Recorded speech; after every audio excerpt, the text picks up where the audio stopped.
Hello, let me introduce myself. My name is Juwita Maharani, majoring in accounting with NPM 254-12061. Here, I will briefly explain the introductory management material, namely the description and functions of management. Di sini saya akan menjelaskan mengenai materi yang pertama, yaitu pengantar manajemen dan organisasi. Area fungsional bisnis terbagi menjadi 5. Yang pertama, research and development atau penelitian dan pengembangan. Yang kedua, marketing atau pemasaran.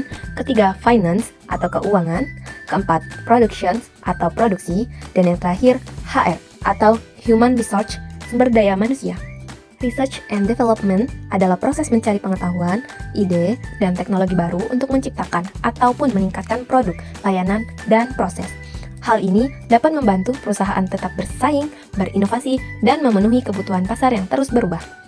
Yang kedua ada marketing atau pemasaran. Pemasaran adalah proses mempromosikan, menjual, dan menyampaikan produk atau layanan kepada pelanggan.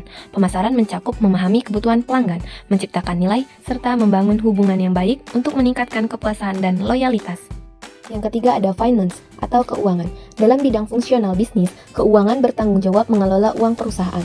Fungsi ini memastikan pendapatan dan pengeluaran seimbang, mendukung keputusan investasi, serta menyediakan dana untuk pertumbuhan.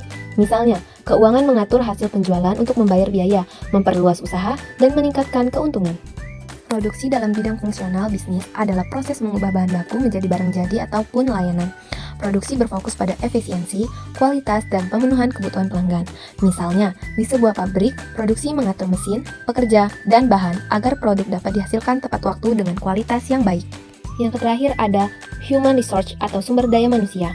Sumber daya manusia adalah fungsi bisnis yang bertanggung jawab mengelola sumber daya manusia dalam suatu organisasi. Tujuan utamanya adalah memastikan perusahaan memiliki orang yang tepat dengan keterampilan yang tepat dan termotivasi untuk mencapai tujuan bisnis. Siapa sih manajer itu? Manajer adalah orang yang membimbing dan mengkoordinasikan orang lain untuk mencapai tujuan organisasi secara efektif. Bagaimana sih cara mengklasifikasi manajer dalam organisasi?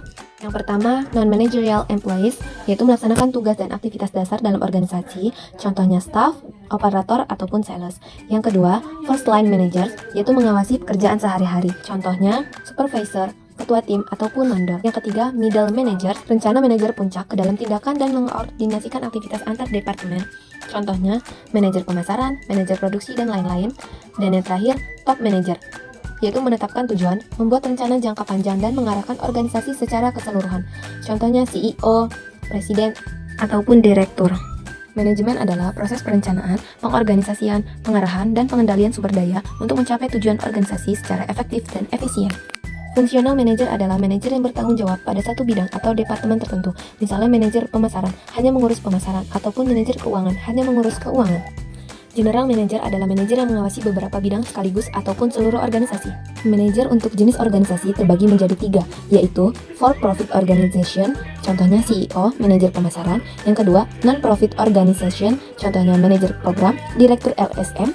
Dan yang terakhir, mutual benefit organization, contohnya manajer koperasi, pemimpin serikat pekerja.